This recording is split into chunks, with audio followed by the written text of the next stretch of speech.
Ini bersama Bung Sapa, Sensei Sapa. Saya Iskandar, Sensei. Ya, jadi tadi di teori dasar tadi sudah saya jelaskan bahwa serabut otot baik putih baik merah itu tidak bisa berubah karena latihan. Ya, jadi kita serabut-serabut otot itu adalah bawaan sejak lahir.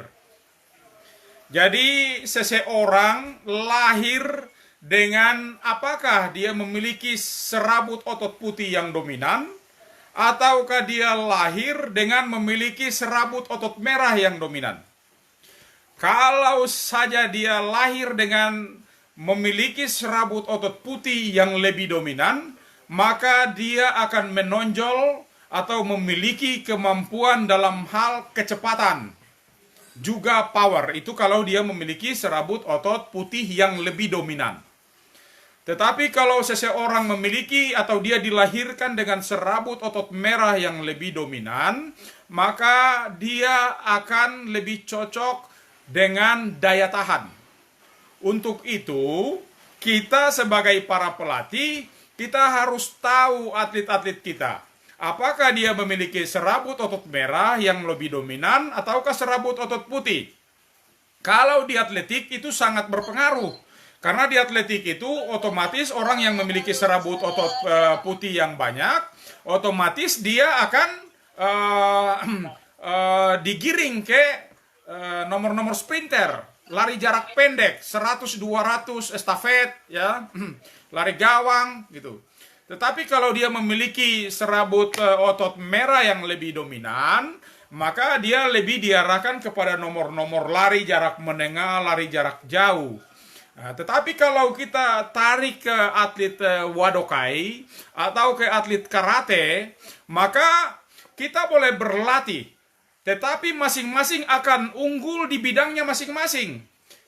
Kalau si A, atlet kita si A, memiliki serabut otot putih yang dominan, maka pasti dia akan memiliki pukulan power yang sangat keras. Misalnya, Oisuki, Chudansuki misalnya, ya, Gyakusuki, atau tendangan-tendangannya, Ushiro Geri, Mawashi Geri, Mai Geri, Kikomi Geri, itu pasti lebih keras daripada teman kita atau atlet kita yang tidak memiliki serabut otot putih.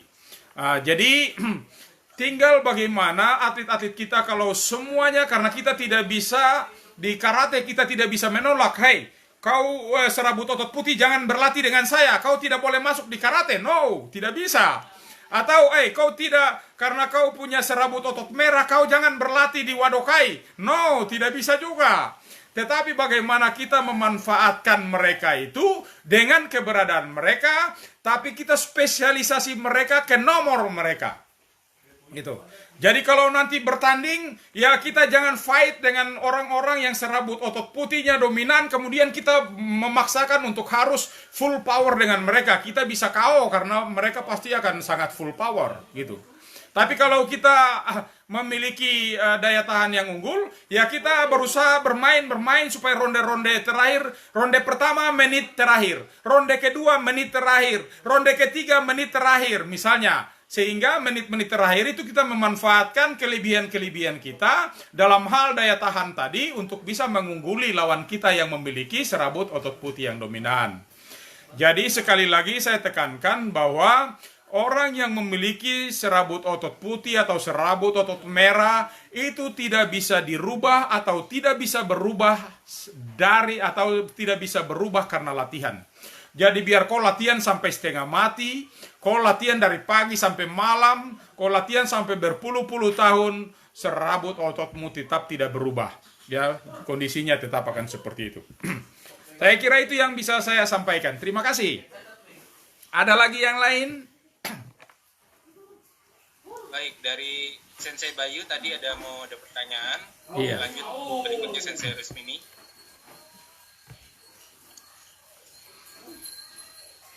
Selamat siang, terus ya, bisa mau menanyakan materi yang tadi Shokama ya sebelum episode tadi yang khususnya yang di nadi ya. Tadi kita kan udah ada praktek kecil ya. Nadi dari hitungan saya itu tadi kan 25. Nah 25 itu kali 4 kan 100 dari apa namanya Basal. persentase ada apa KMRPB kan kurang saya untuk apa denyut nadi yang tinggi, padahal ini saya lagi santai sebenarnya. Nah itu apa mungkin dari kalau saya nyadari begini, saya setiap hari ini pola olahraga saya termasuk intens hampir setiap hari.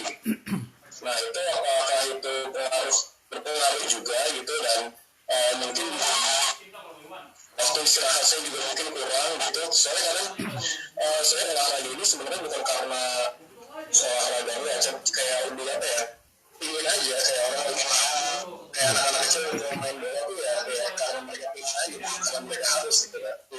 Begitu pun dengan saya gitu.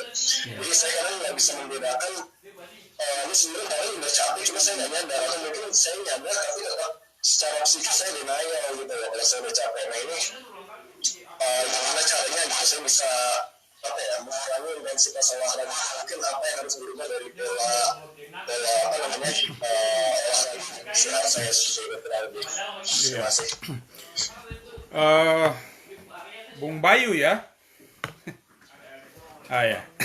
Jadi Sensei Bayu, memang kita tadi saya bilang bahwa semakin fit kita atau semakin fit seseorang, maka denyut nadinya akan semakin rendah, denyut nadi istirahatnya.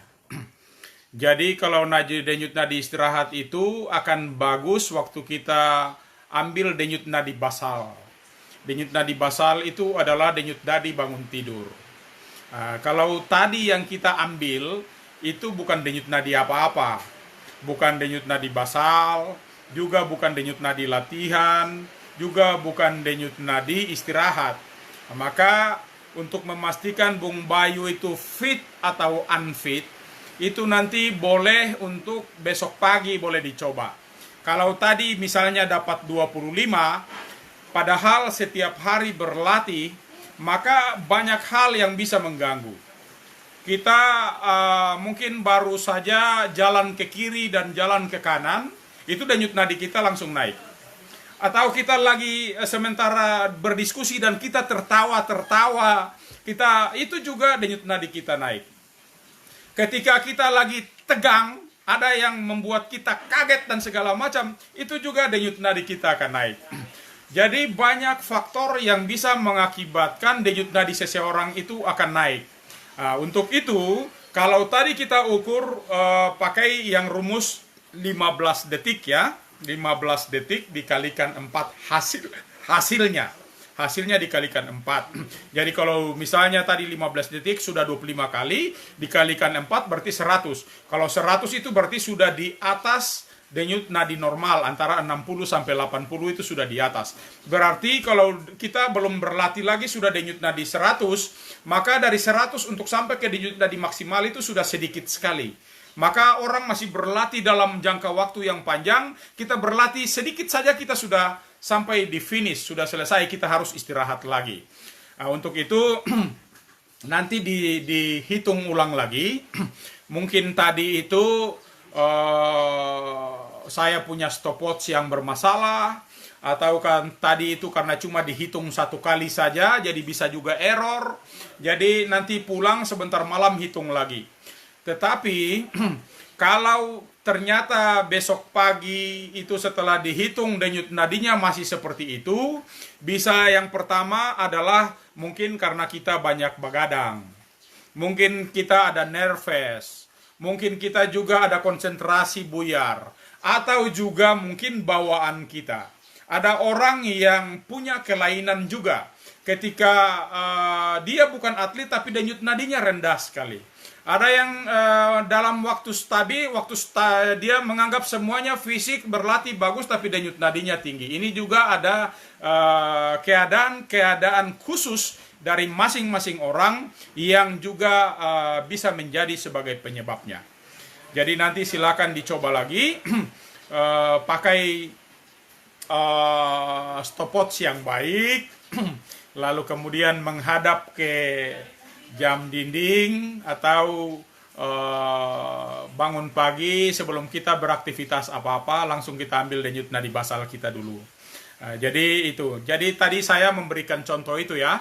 Artinya kalau orang punya denyut nadi lambat, kenapa denyut nadinya lambat? Karena jantungnya berdegup maksimal. Membuka ya, sistol diastolnya itu membuka lebar. Jadi membuka lebar, mengecupnya juga lebar, darahnya langsung menyebar kemana-mana. Tapi kalau jantung kita tidak sehat, itu artinya cepat, dia bergerak sedikit begini sehingga darah juga yang diedarkan ke seluruh tubuh juga keluar sedikit begitu. Nah, itu akan berdampak yang kurang bagus. Tapi juga bisa karena kelainan. Kalau masih ada kelainan juga berbeda lagi dengan merasa fit tapi semuanya, silakan diperiksakan ke dokter. Karena pelatih bukan dokter. Pelatih hanya sebatas memahami apa yang terkait dengan bentuk-bentuk latihan, apa yang boleh bisa kita sikapi sehingga atlet tidak dalam kondisi berbahaya atau kemudian ke kondisi resiko-resiko yang lain. Jadi saya kira itu Bung Bayu, saran saya kepada Sensei Bayu supaya mungkin bisa mencobanya lagi sebentar malam. Ya, terima kasih. Ya. Masih adakah lagi yang lain? Masih ada Sensei Iya. dari Sensei Rusmini dari Bangka Belitung. Silakan.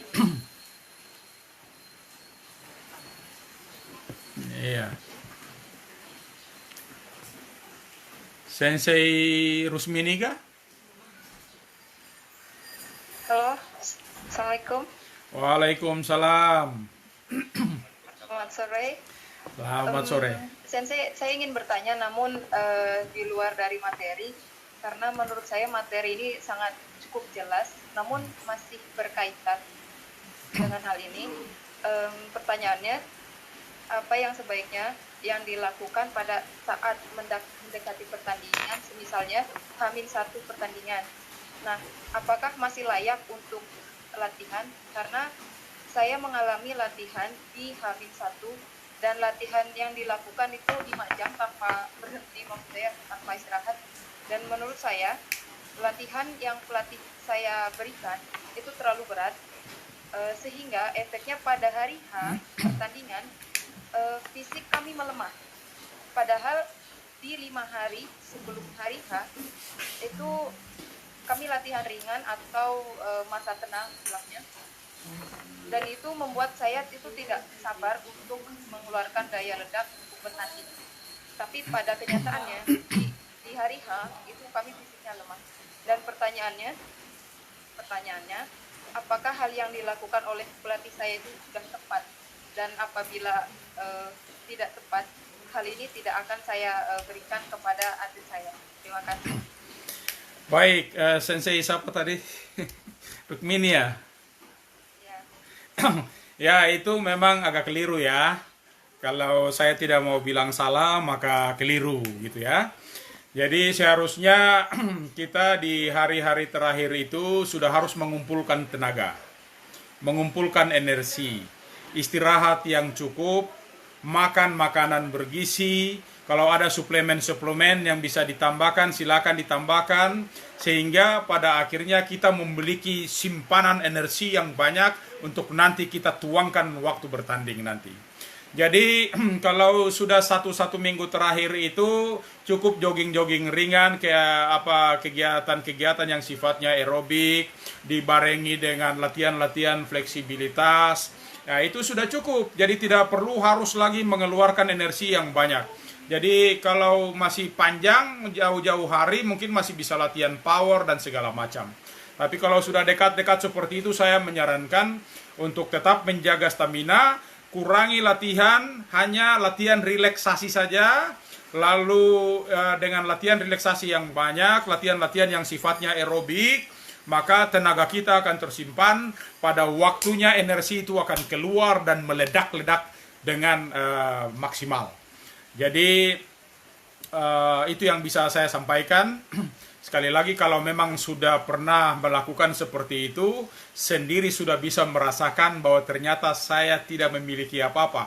kemauan saya untuk mengalahkan orang, kemampuan saya untuk kemudian harus mengeluarkan energi ekstra, saya kepingin sekali untuk melebihkan segala-galanya, tapi akhirnya sampai di dalam saya seperti ayam potong, saya seperti ayam sayur, mau bergerak 2-3 kali saya sudah tekluk, dan kemudian apalagi kalau dibarengi dengan tidak ada lagi suplemen yang masuk, gizi yang masuk, istirahat tidak cukup, saya stres lagi, lawan saya ini cukup tangguh, maka selesailah sudah. Jadi latihan kita yang bertahun-tahun itu hanya bisa ditentukan oleh 9-10 menit di arena. Maka jagalah dengan baik. Ketika orang memiliki emosional yang terganggu, maka 1 tahun latihan penuh dihapus oleh hanya 3-9 menit di dalam arena pertandingan, dia tidak mampu melakukan apa-apa. Maka saya sarankan kalau sudah pernah melakukan itu sendiri sudah merasakan bahwa itu jelek, jangan lagi dilakukan. Paling tidak 1 minggu terakhir itu cukup dengan jogging-jogging, latihan rileks-rileks, kemudian ditambah dengan peregangan-peregangan, makan makanan bergizi, istirahat yang cukup, happy-happy, tidak boleh stres, sehingga pada waktunya momentum itu akan keluar dengan dahsyat. Begitu ya? Ya, mantap. Ya. Salam olahraga. Jaya.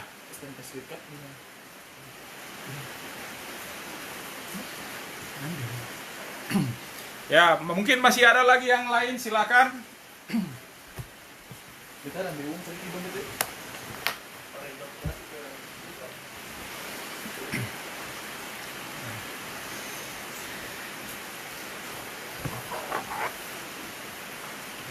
Para sensei.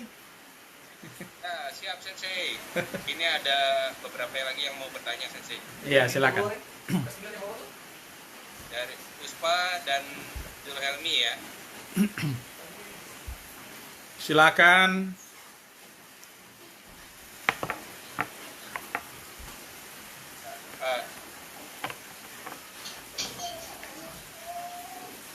Silakan Sensei Puspa. Sensei, selamat sore. Sedikit saja Sensei, saya Puspa.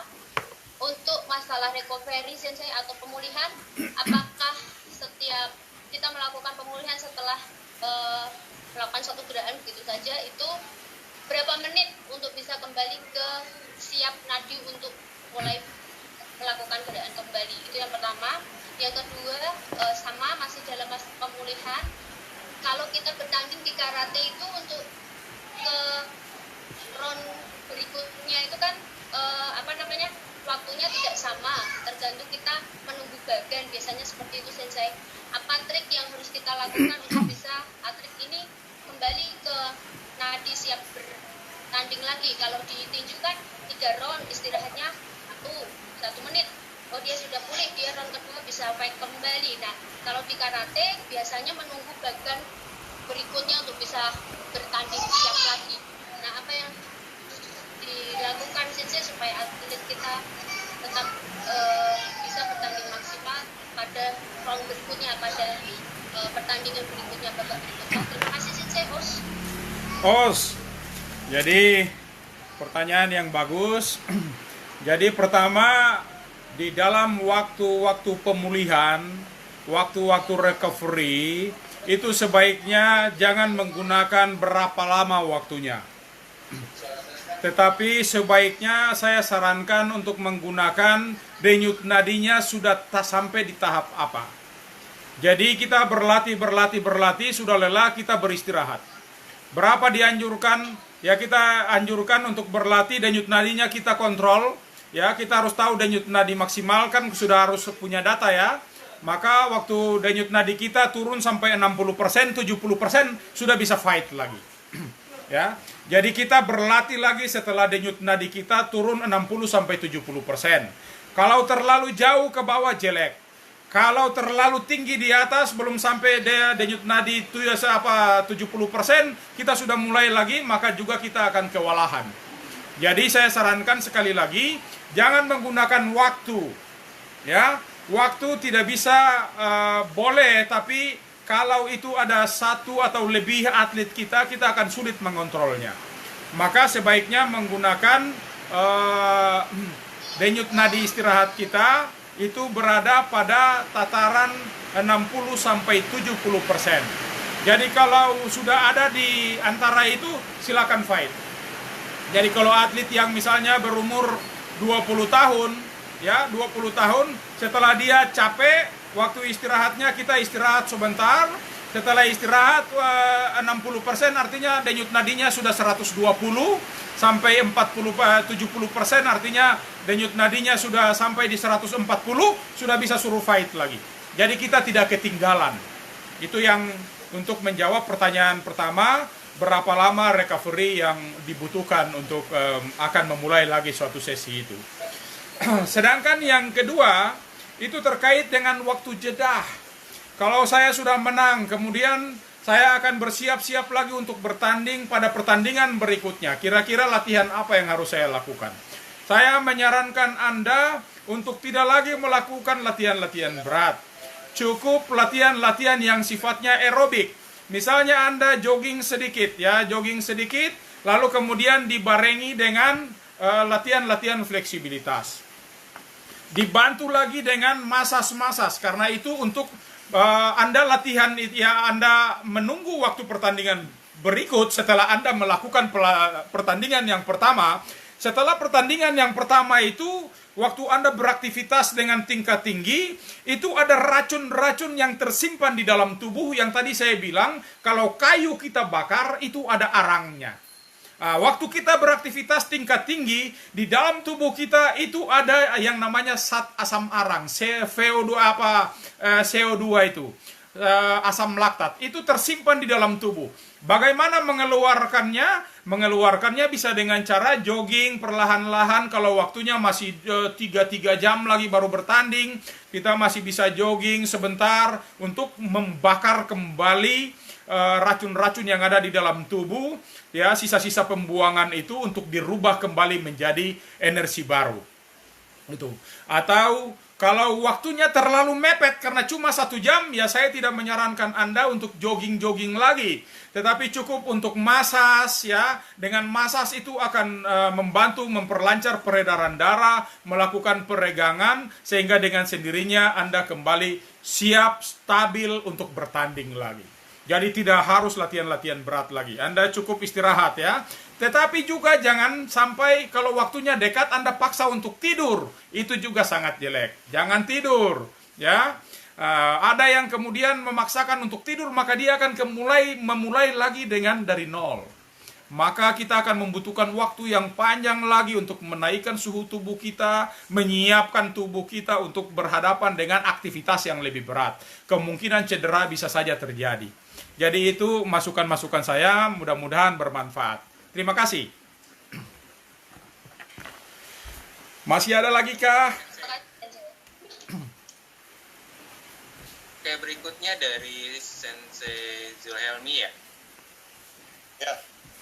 Silakan Sensei. Assalamualaikum warahmatullahi wabarakatuh. Salam karate. Salam olahraga. Mau izin Sensei. Ya, Siap. kita sering terima kasih atas pemaparan yang panjang dan sangat jelas yang Sensei berikan. Namun yang saya pertanyakan di luar pertanyaan adalah, di luar materi tadi, kamu masih masuk dalam kategori hal-hal dalam pelatihan. Sering terjadi pada atlet-atlet yang bertanding pada kita yang sudah bertanding 1 kali sampai hingga 3 kali. Karena sering kita lihat pertandingan karate menjadi sampai 5 pertandingan dalam satu dekade, satu pertandingan, kayak Sensei Puspa bilang tadi. Bagaimana mengatasi stabilitas ketika seorang atlet diberikan waktu 1 menit tepat tindakan seorang pelatih atau untuk melakukan penyedaran terhadap seorang atlet yang ingin bertanding. Karena stabilitas yang dikeluarkan atau energi yang dikeluarkan oleh atlet itu sudah sangat tinggi, sehingga denyut yang dikeluarkan itu kan mengeluarkan energi yang ekstrim. Tindakan apa yang harus dilakukan dalam 1 menit, di dalam istirahat 1 menit yang diberikan oleh wasit atau juri untuk diberi kesempatan untuk bernapas? Sudah ya? Nah, itu sih. Baik, jadi yang pertama saya menyarankan ya, atlet kalau yang lagi capek, lagi bertanding habis-habisan, datang, jangan langsung dikasih petunjuk yang banyak-banyak. Pusing dia, tidak akan mendengar satupun. Apalagi datang masih, coba bayangkan orang datang, udah begitu terus coach, kamu harus begini, harus begini, harus begini, harus begini. Dia baru lihat coachnya aja dia udah pusing duluan. Maka saya sarankan yang pertama, ya, layani dia dulu. Cepat memberikan pemulihan terhadap dia. Yang pertama, bikin pernapasannya oke dulu. Ya, kipas kasih oksigen buat dia. Kasih oksigen buat dia. Kalau ada oksigen yang di mulut, langsung taruh di mulut, kasih oksigen dia. Kalau tidak dikipas-kipas atau dilonggarkan pakaiannya, bagaimana cara supaya dia cepat stabil? Ya, setelah dia stabil, perhatikan, bilang dia perhatikan, kasih petunjuk dengan lemah lembut seperti orang sedang pacaran. Bila perlu, ya, bila perlu peluk-peluk dia sedikit. Baru kasih masukan dengan pelan. Nah, ya. Dek, Mita, ya, tadi kamu kurangnya di sini. Waktu dia serangan ke sini, seharusnya adek jangan langsung konter. Harus keluar dulu baru konter. Karena ketika langsung konter, maka tangannya tertekuk, terlalu dekat. Satu. Yang kedua, adek tadi napasnya terganggu. Kalau sudah seperti itu, adek ambil agresivitas menyerang, tetapi ambil jarak. Sehingga adek tidak dipepet terus, kehabisan energi. Itu kedua ya. Nah, masih bisa ingatkah? Oke, sekarang petunjuknya. Nah, sekarang adek masuk, adek coba pancing gerakan ini ketika tendangan atau pukulan ini yang keluar, adek balas. Balas dengan apa? Satu saja. Adek tunggu. Kalau dia belum pukulan Gyasukuinya belum keluar, atau karena dia punya tendangan mawasinya yang sangat bagus, adek tunggu, pancing terus sampai tendangan mawasinya keluar, baru adek balas. Kalau tendangan mawasinya belum keluar, dipancing terus supaya tendangan mawasinya keluar. Cukup, itu petunjuk. 2 koreksi, 1 masukan untuk dia berbuat. Dengan demikian, maka atlet kita akan konsentrasi baik dan dia akan melakukan itu. Tetapi kalau datang masih, kau salah, kau harus begini, kau harus begini. Dia bingung apa yang mau saya lakukan ini, sampai di sana ketonjok lagi, gitu. Jadi kita tenangkan dia dulu, turunkan tensi emosionalnya dia. Setelah dia sabar, kita kasih sentuhan-sentuhan yang lembut, baru kasih petunjuk. Ya, itu satu resep kepada mereka-mereka yang tergolong cengeng. Resep berikut ada juga kepada mereka-mereka yang tergolong keras kepala. Ya. Kalau mereka-mereka yang keras kepala ini datang, saya bisa tampar dia, pang! Kamu dengar? Saya tidak suruh kamu melakukan ini. Kamu harus begini, oke? Itu dia kaget. Oh, berarti saya tadi main jelek sekali. Karena ada orang yang tidak bisa dikerasi. Waktu dikerasi, langsung down. Tetapi ada orang yang waktu kita tidak kerasi, kita kasih sentuhan halus, dia ketawa-ketawa saja, masuk ke dalam, sama lagi, tidak berubah. Sama lagi. Maka itu orang-orang yang dididik seperti itu harus diberikan tekanan drive yang keras. Maka seorang atlet yang turun ke lapangan itu akan menjadi sangat penting ketika pelatihnya itu adalah pelatih yang aslinya dan pelatih yang tahu kondisi psikologis atletnya. Atlet ini mau dikerasi atau dilembekin. Kalau atlet yang sudah terbiasa dengan kekerasan, maka dia harus dikerasi. Tapi atlet yang tidak siap dengan kekerasan, kalau kaum dengan kekerasan langsung dia duduk, tidak bisa apa-apa lagi. Gitu. Itu resep saya buat berbagi. Terima kasih. Ya, terima kasih. Ya. Sensei. Ya, terima kasih Sensei. Ini berikutnya dari Sensei Hari ini. Sensei Hari silakan. Ya.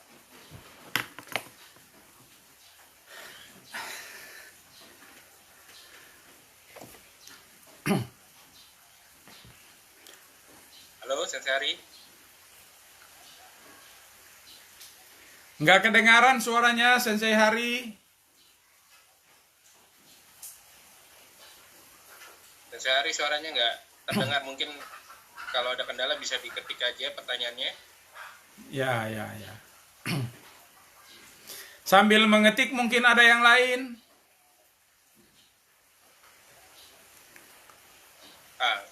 Masih tidak terdengar Sensei. Teman-teman yang lain mungkin ada pertanyaan, Iya. bisa disampaikan.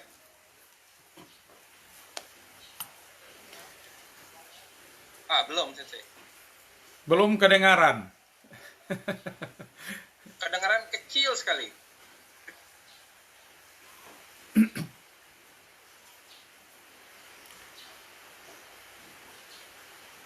Kalau ada yang lain bisa dipersilakan dulu sambil Sensei Heri membenarkan perangkatnya.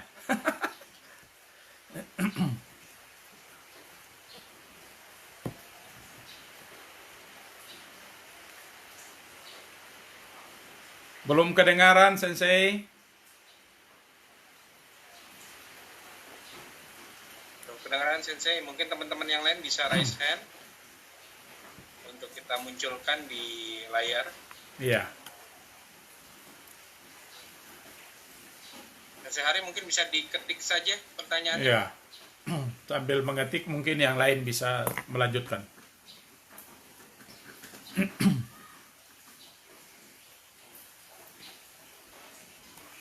Teman-teman masih ada yang mau bertanya?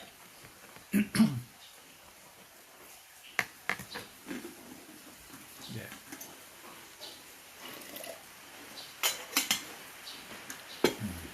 Jadi lapar. Kencang sekali Sensei larinya. Soalnya kalau di Ambon udah malam ini. Jam berapa itu? Sudah jam 6. Udah hampir jam 6. Ya. Tapi nanti kalau tidak bisa, nomor saya ada di Baru jam 4. ya. Jam 4 sore. Ya. Rencongnya bagus, Sensei. Iya.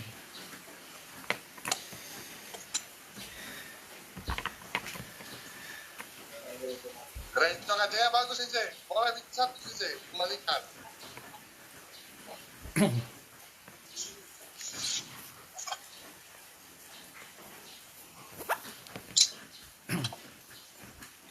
Teman-teman yang lain gimana?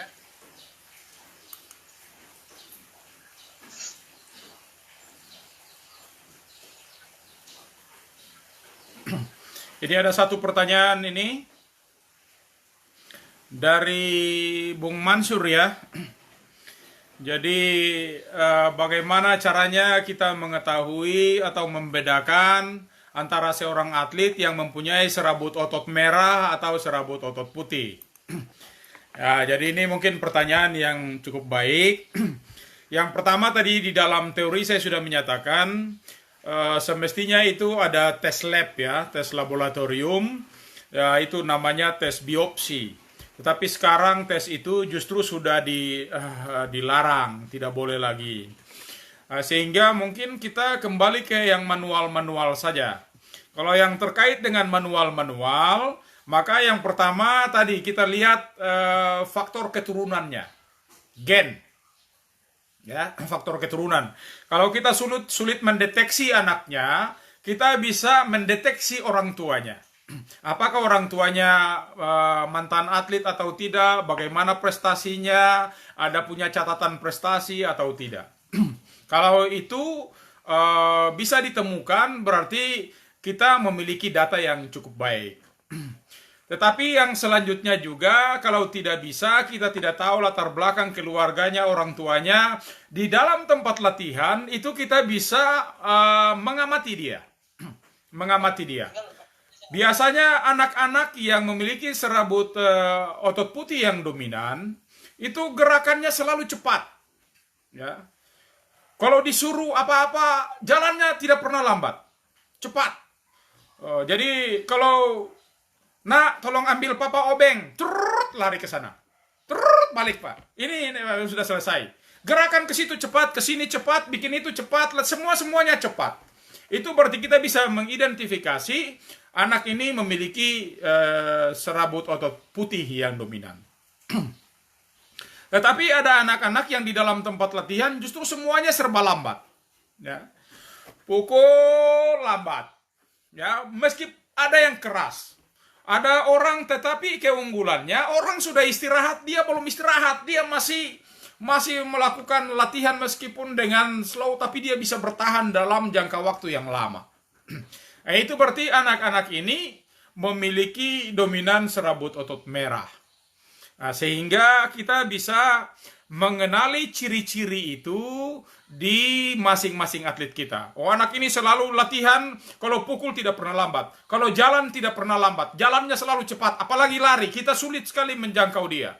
Nah, itu berarti anak-anak itu bisa teridentifikasi sebagai anak-anak yang memiliki dominan serabut otot putih. Paling tidak itu gambaran buat kita untuk bisa manual. Ya, saya kira terima kasih Bung Mansur ya, Sensei Mansur mungkin. Masih adakah lagi yang lain? Baik, Sensei Hari sudah bisa bertanya? Masih di mute itu, Sensei. Kayaknya belum masih unmute ya.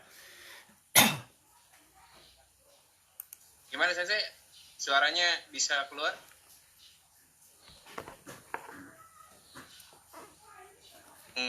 Enggak keluar ya sepertinya. Headsetnya dicabut dulu. Siap. Banyak chatnya tapi bukan pertanyaan. Chatnya cuma mantap, yes, oke. Sensei Albert, saya ada pertanyaan nih Ya. Nah, saya mau bertanya nih, ketika kita membentuk satu atlet gitu ya, kita kan mengadakan pelatihan ya. Tapi kadang-kadang yang kita alami adalah tim yang kita latih ini satu persatu masuk tidak secara bersamaan gitu dalam satu range waktu latihan. Nah, bagaimana kita mengkondisikan atlet-atlet yang mungkin baru bergabung di tengah program latihan kita. Nah, ini seperti apa Sensei menyikapinya? Baik. Jadi kalau atlet kita sedikit nggak masalah, bisa langsung diidentifikasi dan kita bisa menanganinya kalau cuma atletnya 1, 2, 3 orang yang terlambat gitu. Mohon maaf. Tetapi akan sulit kalau kita memiliki klub, memiliki sasana atau memiliki dojo yang besar. Ya, kemudian pelatih kita mungkin juga terbatas, maka itu akan cukup kesulitan. Supaya kita tidak terlalu kesulitan dalam hal ini, maka kita tidak bisa menanggapinya sendiri-sendiri. Satu atlet datang dari belakang, dia akan mulai sendiri. Satu atlet dari belakang, kita silakan dia mulai sendiri. Satu atlet dari belakang lagi, kita siapkan dia mulai sendiri. Maka kita akan kehabisan waktu dan kemudian mengganggu juga yang lain. Maka terkait dengan itu, saya mengusulkan untuk kalau bisa itu disiapkan secara berkelompok. Jadi kalau ada orang yang terlambat, biar saja dulu dia terlambat. Kita menunggu lagi, kira-kira setengah jam ke depan itu, atau 15 menit ke depan itu, ada teman-temannya lagi yang lain yang datang atau tidak. Tapi kalau sampai jam-jam segitu ternyata belum ada yang terlibat, ya kita bisa kasih dia program menyesuaikan.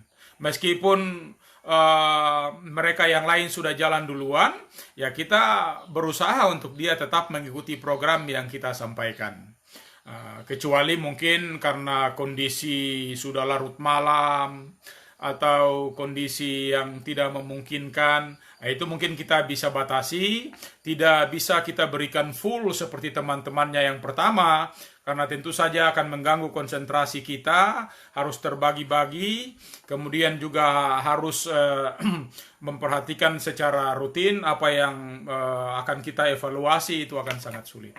Sehingga saya menyarankan kalau pengalaman saya selama berlatih itu saya selalu mengelompokkan. Jadi kalau mereka datang satu terlambat, saya biarkan dia dulu.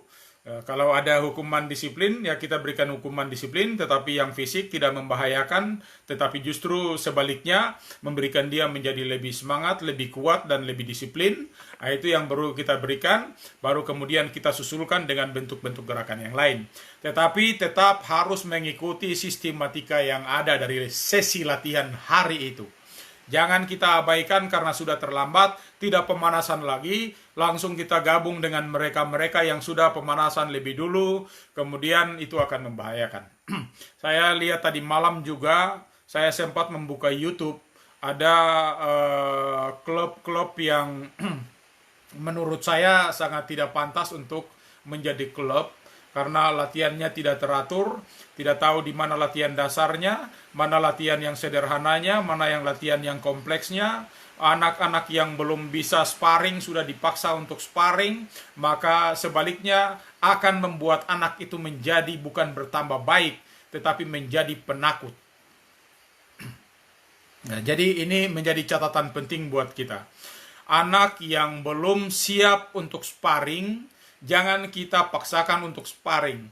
Ketika di sparring dan dia terkena banyak pukulan, padahal kemudian dia belum siap, dan ini membuat dia jerah, kemungkinan besok-besok dia tidak akan berlatih lagi.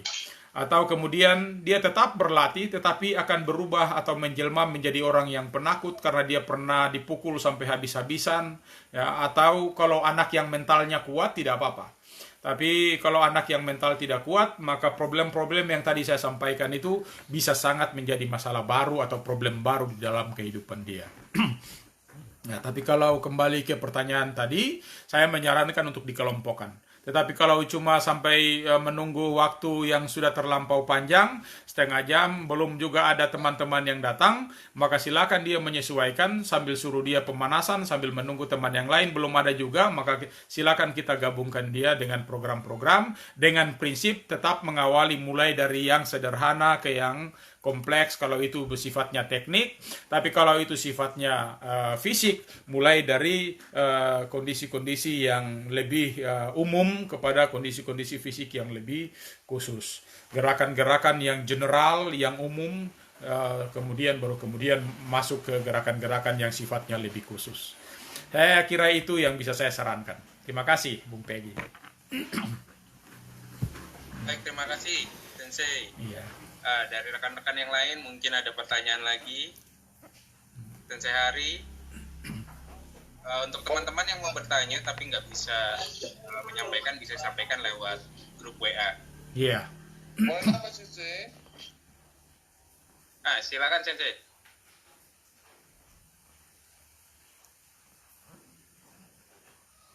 Ya, silakan. Mungkin masih ada.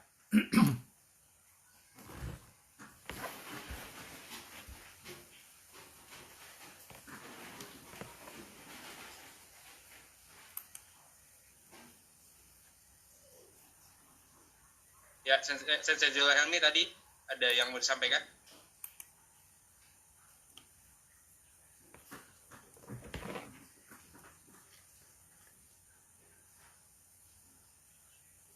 Oke, kita masih tunggu.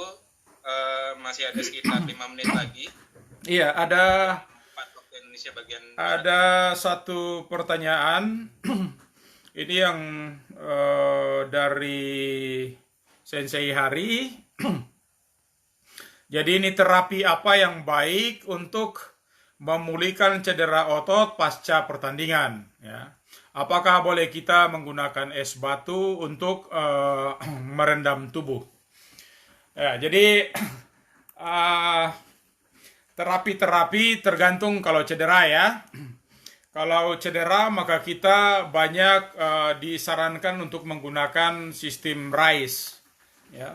Jadi yang pertama kita istirahat. Ya. Lalu setelah itu kita boleh mengkompres ya menggunakan ACE. Kita kompres dan memang harus menggunakan ACE kalau ada benturan-benturan yang pertama karena itu pecah pembuluh darah dan segala macam, itu jangan dikompres dengan air panas, tapi dikompres dengan air es atau pakai es batu, tetapi jangan langsung es tok gitu, artinya es yang benar-benar es. Mungkin dibungkus dulu ya, dibungkus dengan kain atau dibungkus dengan handuk, baru kemudian kita gunakan untuk kompres. Tujuannya adalah untuk menghentikan pendarahan-pendarahan kecil kalau itu pembuluh darahnya adalah pembuluh-pembuluh kapiler. Pembuluh-pembuluh yang kecil kita bisa menghentikan itu dengan kompres. Kalau di terapi-terapi sekarang berkembang ya, lihat di beberapa negara itu juga justru mereka masuk ke dalam tempat es ya, dimasukkan es, kemudian mereka masuk ke dalam. Tapi manfaatnya saya belum terlalu paham. Saya belum melihat manfaatnya secara nyata, kira-kira bentuk-bentuk terapi seperti itu untuk apa. Ya, jadi sistem RICE-nya tetap akan kita gunakan. Kalau bengkak maka perlu kita tinggikan elevasi ya, peninggian. Meninggikan bagian tubuh yang cedera itu lebih tinggi dari sekedar jantung kita. Mungkin itu yang bisa disampaikan. Bisa kita gunakan dengan es pada 3 hari pertama. Kalau ternyata belum terlalu berubah, kita pakai air panas selama 3 hari kedua. Nah, kalau ternyata 3 hari kedua belum juga berubah, kita bisa kombinasi ya, panas dingin, panas dingin, panas dingin untuk hari-hari berikutnya sambil kita berkonsultasi dengan dokter supaya paling tidak cedera-cederanya bisa teratasi. Tetapi juga saya kasih masukan karena sudah bicara terkait dengan cedera, saya bukan ahli cedera tapi pengalaman-pengalaman saya biasanya ada banyak atlet yang biasanya menggunakan cedera sebagai alasan untuk tidak berlatih. Nah, ini juga tidak semuanya benar. Kalau yang cedera itu mungkin cedera fatal, tapi kalau cederanya adalah cedera-cedera ringan, maka kita boleh tetap berlatih dengan catatan otot atau bagian tubuh yang cedera itu kita istirahatkan, tidak kita latih. Atau kita berikan latihan dengan beban yang seringan mungkin sehingga tidak berdampak pada cedera yang lebih berat. Jadi kalau ada atlet kita yang misalnya tangan kirinya cedera kaseleo, ya kita boleh berlatih dengan tendangan, dengan step, dengan macam-macam pukulan, tetapi tangan kirinya kita amankan. Sama juga, misalnya lutut kanannya yang bermasalah.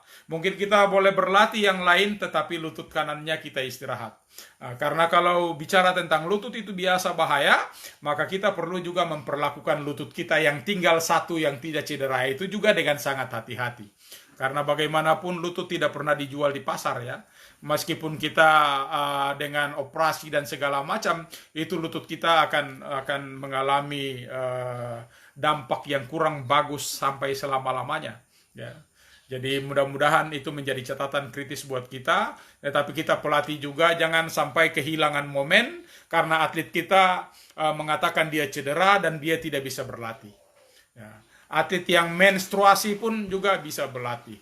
Nah, atlet yang dalam kondisi puasa pun kita bisa melatih mereka. Kalau tidak bisa latihan siang karena dia puasa, kita alihkan latihannya untuk menjadi malam. Supaya tenaganya full di waktu malam, kita bisa berlatih dengan tidak mengganggu apa-apa. Saya kira itu masukan saya. Terima kasih. terima kasih Sensei. Ya. Satu pertanyaan terakhir Sensei dari Sensei Iskandar. Silakan. Assalamualaikum warahmatullahi wabarakatuh. Prof. Waalaikumsalam warahmatullahi wabarakatuh. Yang jadi